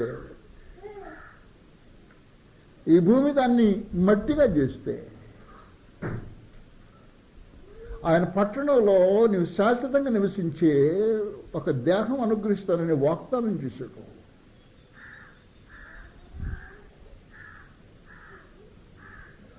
కాబట్టి మొట్టమొదటి గ్యారెంటీ నీ దేహానికి.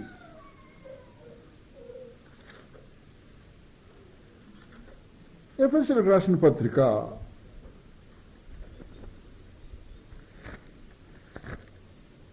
1వ అధ్యాయము నీ దేహానికి గ్యారంటీ.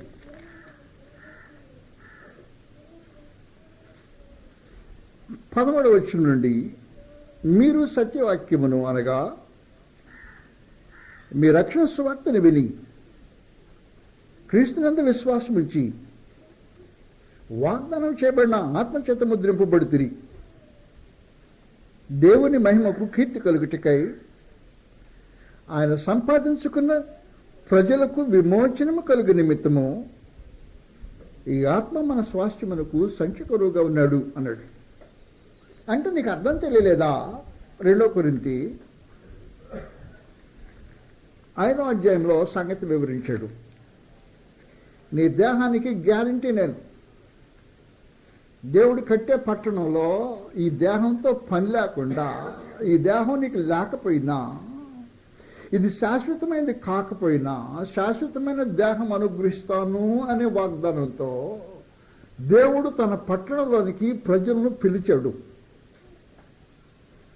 5వ అధ్యాయం మొదటి నుండి భూమి మీద మన గుడారమైన ఈ నివాసము దేహం అన్నమాట శిథిలమైపోయినను చేతి పని కాక దేవుని చేత కట్టబడినది నిత్యమైనది అయిన నివాసము పరలోకమందు మనకున్నది అని ఎరుగుతాము. మనము దిగంబరులము కాక వస్త్రము ధరించుకున్న వారముగా కనబడదు. కాబట్టి పరలోకముండి వచ్చు మన నివాసము దీనిపైన ధరించుకుని అపేక్షించు దీనిలో మూలుగుచున్నాం. ఈ గుడారంలో మనము భారం మోసుకొని మూలుగుచున్నాం. ఇది తీసివేయాలని కాదు గాని మర్త్యమైనది అంటే చచ్చేది అన్నమాట.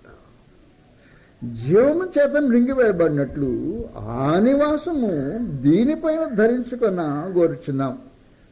దీని నిమిత్తము మనల్ని సిద్ధపరిచిన వాడు దేవుడే, మరియు ఆయన తన ఆత్మను సంచి కరువును మనకు అనుగ్రహించాడు. నీ గ్యారంటీ ఏంటంటాను? నా ఆత్మ నీకు గ్యారంటీ. ఈ దేహం రాలిపోయింది అనుకో, నేను ఒక పట్టణానికి నేను పిలిచా, అది పరలోకపు పట్టణం. భూసంబంధమైన పట్టణానికి పిలవలా. ఒకవేళ భూసంబంధమైన పట్టణాన్ని నేను పిలిచాను అనుకో, నీ దేహానికి గ్యారంటీ ఉండదు. నువ్వు చస్తావు, ఆ పట్టణం యొక్క అనుభవము తాత్కాలికమైనదై ఉండిపోతుంది. కానీ నువ్వు పట్టణానికి పిలుస్తున్నా ఆ పట్టణము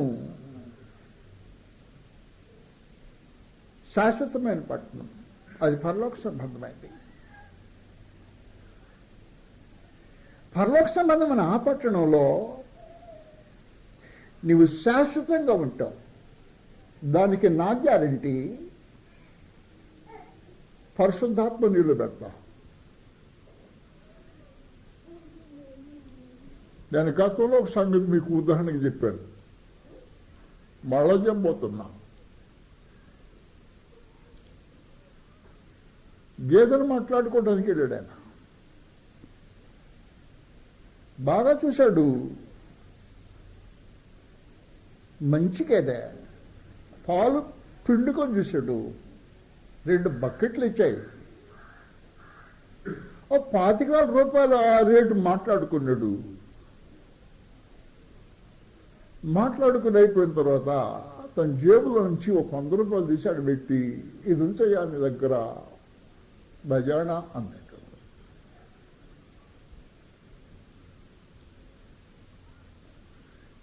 ఎదుటి వ్యక్తి తీసుకునడానికి అర్థం ఏంటి తెలిసిన? ఈ గేదెకి నీదే అని అర్థం. దాన్ని తొందరగా చేసింది ఏమి? మాట్లాడుకుని అయిపోయినాక ఇద్దరు అగ్రిమెంట్ చేసుకొని ఇతడిచ్చిన 100 రూపాయలు అతడు పుచ్చుకున్నాడే, అదే దాన్ని ఓనర్షిప్ మార్చేసింది. ఇప్పుడు ఓనర్ ఎవరు? ఒక 100 రూపాయలతో 20,000 రూపాయల ఖరీదు కలిగిన గేదె ఓనర్ మారిపోయాడు. యథార్థవంతుడు 100 రూపాయలు తీసుకున్నాడు. తర్వాత నా భట్టుడు స్నేహితుడు వచ్చాడు, బాగుంది గేదేమో అని వగైరా సంగతులు మాట్లాడుతున్నా. తానంటున్నాడు, ఇది మాది కాదండి, ఫలానా కొనేసాడంట. అప్పుడు ఏమైపోయింది? ఓనర్షిప్ మారిపోయింది.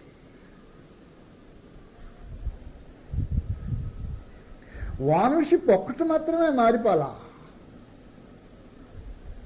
రెండవది డెస్టినేషన్ కూడా మారిపోయింది. అంటే ఏంటి?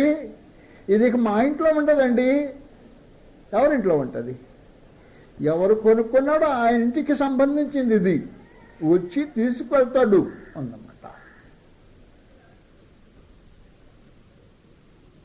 అది ఇప్పుడు ఆయన చెప్పేది. నేను నీకు నీ దేహాన్ని విమోచన చేస్తా, ఇది రాలిపోతుంది నాకు తెలుసు. ఇది రాలిపోయిన తర్వాత శాశ్వతంగా ఉండే ఇక్కడ నిలువరమైన పట్టణం లేదు కదూ. అయ్యా, నిలువరమైన పట్టణం లేకుండా శాశ్వతమైన పట్టణం నీ దగ్గర ఉందనుకో, దానిలో మాత్రం నేను శాశ్వతంగా అనుభవించబోయేది ఏదుంది అని ఒకరు నీకు ఆలోచన ఇస్తే ఆయన సమాధానం ఇది అన్నమాట. నా ఆత్మను నీకు గ్యారంటీగా ఇచ్చా, విమోచన దినం వరకు నీతో నీ దగ్గర ఉండటానికి ఇది ఇవ్వబడింది. విమోచన దినం అంటే మళ్ళా నేను వచ్చి దాన్ని విడిపించుకుని వెళ్ళిపోతాను, తోలుకొని తీసుకెళ్ళిపోతానే. ఆ రోజు వరకు ఈ బజాన్ అలాగే నిలిచి ఉంటుంది అన్నట్టు చెప్పేశాడు. సంచికరువులు అన్నాడు. తన ఆత్మను సంచికరువునిచ్చి 2 గ్యారెంటీలు చెప్పండి. మొదటి గ్యారెంటీ ఏమంటే, నేను నీ గమ్యాన్ని మారుస్తా. యువర్ డెస్టినీ, భూమి కాదు నీ డెస్టినీ, అది నా పట్టణం, అది శాశ్వతంగా ఉంటుంది. మొదటి సంగతి. రెండో గ్యారెంటీ ఏమంటాను? రెండో గ్యారెంటీ, నీ దేహం రాలిపోతుంది నాకు తెలుసు. నా పట్టణాన్ని అనుభవించడానికి నీకు శాశ్వతమైన దేహం కావాలా, దానికి కూడా నా గ్యారెంటీ ఇదే. అది విమోచన దినం వరకు ఉండటానికి ఉద్దేశించబడింది. ఎఫెసీయులకు 4:30 ఈ సంగతి చెప్పాడు. ఎఫెసీయులకు 4:30 దేవుని పరిశుద్ధాత్మనిలో ఉంటాడు అని చెప్పాడు. నీకు పరిశుద్ధాత్మకుండే బాంధవ్యాన్ని గురించి మాట్లాడాడు. నువ్వు ఎక్కడికి వచ్చావు?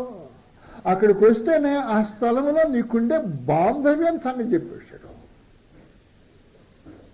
4:30 దేవుని పరిశుద్ధాత్మను దుఃఖపరచుకుని మాట్లాడి విమోచన దినము వరకు మీరు ఆయన యందు ముద్రింపబడి ఉన్నారు అన్నాడు. మామూలుగా కాదు, సీల్ వేసాడు అన్నమాట. అంతే. ఎప్పటి వరకు అంటే నేను తీసుకెళ్లే వరకు ఈ సీల్ దాని మీద అలాగే ఉండిపోతుంది. నా గ్యారంటీ అదే. కాబట్టి ఇప్పుడు మీరు వచ్చిందే ఆ పట్టణానికి. ఈ పట్టణం కోసము పూర్వీకులు ఆశతో ఎదురు చూశారు, కావాలని భయంకరంగా వాంఛించారు.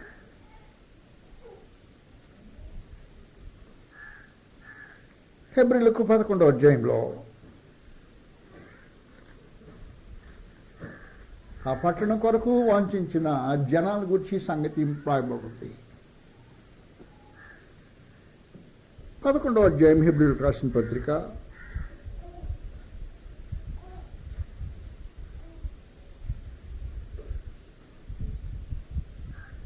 14 నుండి ఎలాగూ చెప్పువారు. ఎలాగూ చెప్పువారంటే 13 చదవాలన్నమాట. ఎలాగ చెప్పేవాళ్ళు వీరందరూ ఆ వాగ్దాన ఫలము అనుభవింపకపోయినను దూరం నుండి చూచి వందనం చేసి భూమి మీద తమ యాత్రికులను పరదేశంలో ఒప్పుకొని విశ్వాసము గలవారై మృతునందిరి. ఇలాగూ చెప్పువారు. అది సంగతి. తమ స్వదేశమును వెదగుచున్నామని విశదపరుచుతున్నారు కారా. వారు ఏ దేశం నుండి వచ్చిరో ఆ దేశమును జ్ఞాపకమందు ఉంచుకుని ఎడల. ఆ జ్ఞాపకాలు మనుషులకు రావటల్లా అది వచ్చిన గొడవ.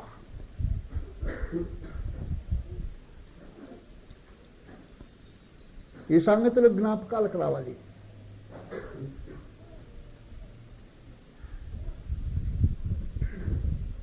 మొన్న బెంగళూరులో పెళ్లి చేస్తూ ఈ సంగతి చెప్పా.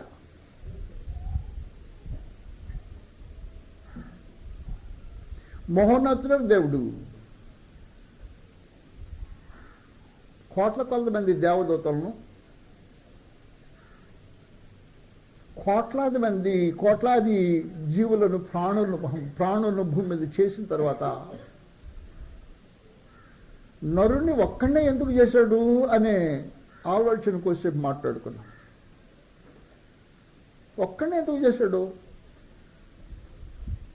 దేవదూతలకు అనేక మందిని చేసి ఉండొచ్చు కదా.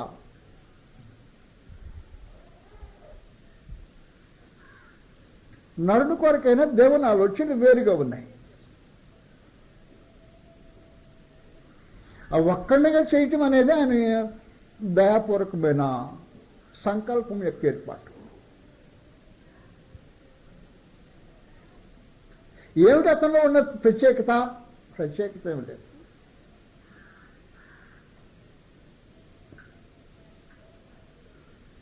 దేవుడు తొలి నరుణ్ణి ఎలాగూ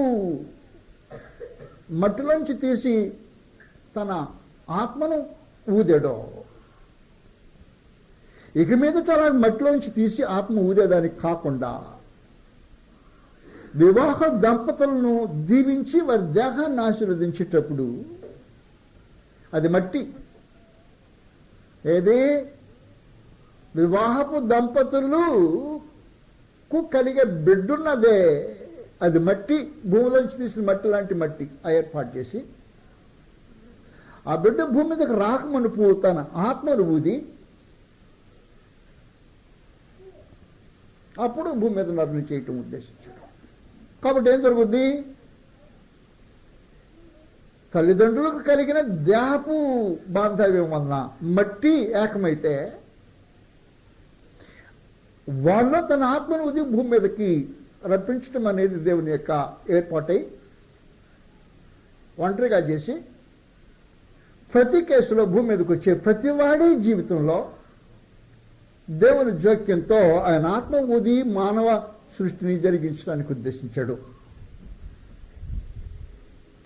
ఈ మానవ సృష్టి భూమి మీద పరలోకంలో ఎక్కడైనా ప్రత్యేకమైందే.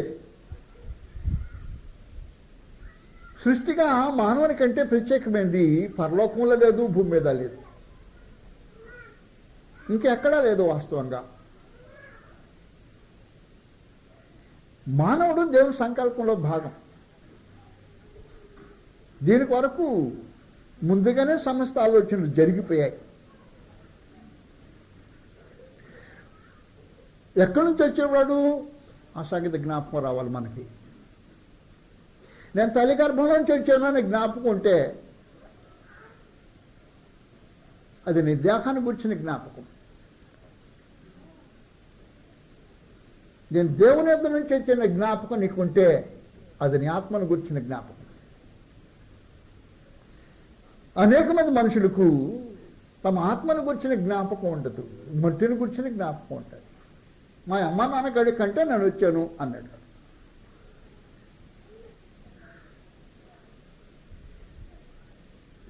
దేవుడు కలిగించితో వచ్చాను అనే జ్ఞానము మనుషులకు లేకపోవటం చాలా దౌర్భాగ్యమైన పరిస్థితి. తను ఎక్కడి నుంచి వచ్చాడో అది జ్ఞాపకం ఉండడం చాలా ప్రాముఖ్యమైన సంగతి. ఆ జ్ఞాపకం లేని వాడికి తిరిగి వెళ్ళే అవకాశం ఉండదు. ఎక్కడి నుంచి వచ్చాడు? ప్రసంగి 12:8-7 చెప్పినట్టు మన్నైనది వెనుకటి వలనే మంటికి చేరును, ఆత్మ తాను దయచేసిన దేవుని యొద్దకు మరల వెళ్ళును అన్నమాట. మానవుడు కేవలం మట్టి మాత్రమే కాదు, జంతువు మట్టి, పక్షి మట్టి, వృక్షము మట్టి, దేహ సంబంధమైన ప్రతిదీ మట్టి. అది భూమిలో నుంచి వచ్చింది. మానవ దేహానికి సంబంధించినంత వరకు వాడు మట్టి అన్నమాట వాస్తవమే. శరీరానికి సంబంధించి గ్రంథం ఏం చెప్పిందంటే సర్వశరీరులు గడ్డిని పోలిన వారు అన్నట్టు.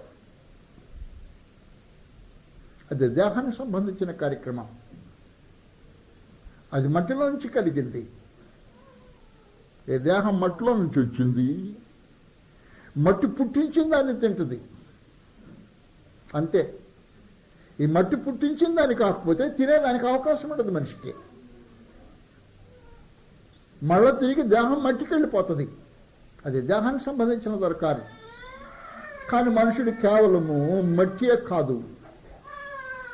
దేవుడు ఒకవేళ మనిషిని మట్టిగానే చేస్తుంటే అలాగైతే వాస్తవానికి భూజంతువులు చేసినట్టు భూమి పుట్టించడుగా కంటే పుట్టయిపోయాయి.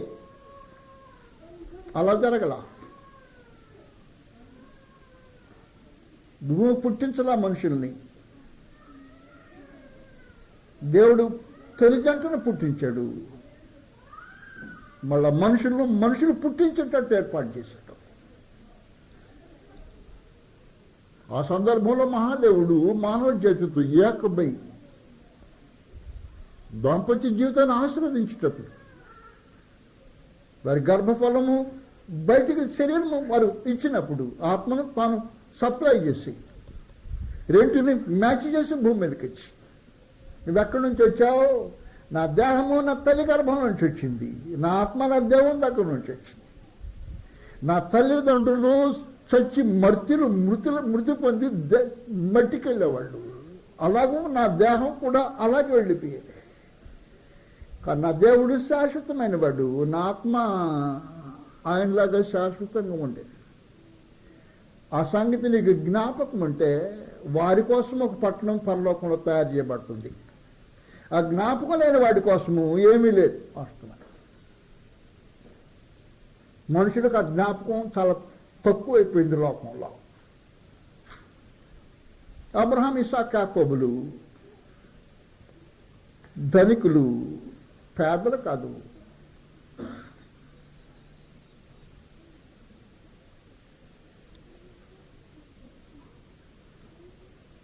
1000 మంది ఒక పూట ఒక రోజు తన ఇంట్లో ఒక పూట అలాగూ రోజుకు 3 పూటలు భోజనం చేయటానికి స్తోమత కలిగి ఉండేవాడు అబ్రహాం. తన ఇంట్లో 3 పూట్ల 1000 మంది భోజనం చేస్తారు.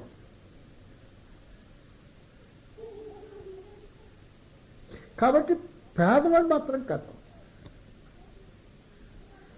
ఈ ధనికుడైనా తన ధనము తన ఆలోచనకి అడ్డం రాల. తాను ఎక్కడి నుంచి వచ్చాడో జ్ఞాపకం వస్తే మానవుడికి ఏది అడ్డం రాదు. ఆ జ్ఞాపకం రాని వాడికి ఏదైనా అడ్డం వచ్చింది. అబ్రహాంకి అలాంటి అడ్డం రాకుండా ఏ దేశం నుంచి వచ్చాడో జ్ఞాపకం ఉంది.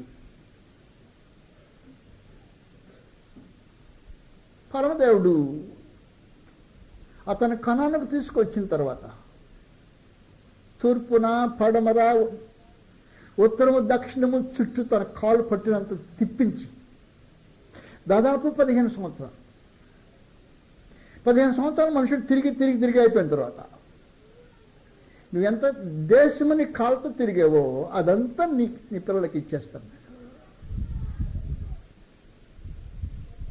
నువ్వు అన్నవాడు కాబట్టి నేను నమ్ముతున్నా, నమ్మదగిన వాడికి ఇస్తానన్నావు కాబట్టి ఇస్తావు. అందులో ప్రత్యేకించి చెప్పేశావు.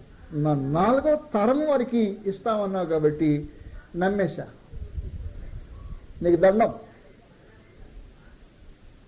దూరం నుండి చూచి వందనం చేసి 4వ తరం తర్వాత కదా నుయ్యిపోయేది. వందనం చేసి తాను భూమి మీద యాత్రికుడు పరదేశుడైన ఒప్పుకొని విశ్వాసం గలవారే మృతునందిరి. ఇలాగూ చెప్పువారు తమ స్వదేశమును వెదగుచున్నామని విశదపరుచుతున్నారు కదా. వారు ఏ దేశం నుండి వచ్చిరో అది జ్ఞాపకం అందించుకునేడా. కాబట్టి నీకు ఆ దేశం జ్ఞాపకం ఉండాలి. ఎక్కడి నుంచి వచ్చావు,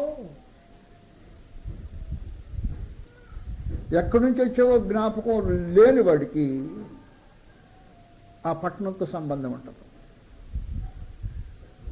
ఇప్పుడు నేను పిలిచాడే జీవము గల దేవుని పట్టణం అని. ఆ పిలిచిన పట్టణము యాత్రికుల కొరకు పిలిచిన పట్టణం, పరదేశులైన వారి కొరకు ఏర్పాటు చేయబడిన పట్టణం. ఇక్కడ పరదేశులు గనుక వచ్చిన దేశం మీద ఒకటి ఉంది. ఆ దేశానికి వెళ్ళాలని కోరుకున్న వారికి ఏర్పాటు చేయబడిన పట్టణం అది. కాబట్టి దేవుడు నేను పిలిచింది మామూలైన పట్టణం కోసం కాదు. ఆ పట్టణము పరలోక సంబంధమైనది. నెంబర్ 1. 2 శాశ్వతమైనది, కాలిపోయేది కాదు. నెంబర్ 2. 3 నీ అనుభవమే తాత్కాలికమైన అనుభవం కాకుండా శాశ్వతమైన దేహంలో, ఈ మట్టి దేహంలో కాకుండా అనుగ్రహించడానికి పిలిచాడు. అబ్రహాం దాని కొరకు ఎదురు చూచాడు. కానీ ఈ రోజున క్రీస్తు చేసినందు మనుషులను పిలిచాడు. దానికి కావాలని అబ్రహాం కోరుకున్నాడు. వారు ఏ దేశంలో ఇచ్చారో ఆ దేశంలో జ్ఞాపకం అందించుకునేలా మళ్ళీ తిరిగి వెళ్ళటకు వారికి అవకాశం కలుగును. వారు మరి శ్రేష్టమైన దేశమును అనగా పరలోక సంబంధమైన దేశమును కోరుచున్నారు గనుక ఆ దేవుడు వారి దేవుడు అనిపించుకుంటకు సిగ్గుపడలేదు. ఏలయనగా ఆయన వారి కొరకు ఒక పట్టణమును నియమించున్నాడు. ఆ పట్టణానికి ఈరోజు నీకు పిలుపు వచ్చింది. అబ్రహాము కావాలని కోరుకు వాంఛించాడు కదయా. ఏం కావాలి అబ్రహాం అంటేను, ఏది అయిపోయింది నాకు. ఈ భూమి మీద నా యాత్రికుడు పరదేశుని కదా. నేను ఎంతకాలం బ్రతికినా, నాకు ఎంత కలిగి ఉన్నా అనుభవించడానికి ధారాళంగా అనుగ్రహించేవే కానీ నేను ఇక్కడ ఎందుకుంటాను శాశ్వతంగా. ఇక్కడ శాశ్వతంగా ఉండడం నాకు తెలిసిపోయింది, నాకు అర్థమైపోయింది. ఈ దేహం నన్ను నడిపించి బ్రతికించడానికి ఉంచినంత కాలం నేను జీవించేమాట వాస్తవం. కానీ దేహం ఒక రోజున నన్ను ఈ దేశం ఉండనీయకుండా రాజ్యమైపోతుంది. నాకు అర్థమైపోయింది ఆ సంగతి. అది అయిపోయిన తర్వాత నేను ఎక్కడికి వెళ్ళాలి, ఎక్కడికి వెళ్ళాలో అది ఇంకెక్కడికి వెళ్తాను, నీ దగ్గర నుంచి వచ్చాను కాదు, నీ దగ్గరికే వచ్చేస్తా. ఆ జ్ఞానం మనుషులకు కలిగి దండం పెట్టి అడిగితేను అంగీకరించిన దేవుడు ఈరోజు నిన్ను ఊరకనే పిలిచాడు. రా, అబ్రహాం, ఇస్సాకు, యాకోబులు ఏ పట్టణం కొరకు వాంఛించి త్యాగం చేసి జీవితాలు యాత్రికులుగా పరదేశులుగా గడిపారు. నీవు ఈ రోజున ఆ పట్టణానికే పిలిచాను. కాబట్టి మీరు సియోను కొండకును, రెండవది జీవము గల దేవుని పట్టణమునకును అని వచ్చింది. జీవము గల దేవుని పట్టణానికి. ఈ పట్టణానికి పిలిచినప్పుడు నేను చెప్పానే 2 గ్యారంటీలు ఇచ్చాడని. నీ దేశము పాడుకాదు, నీ దేహము నశించిపో.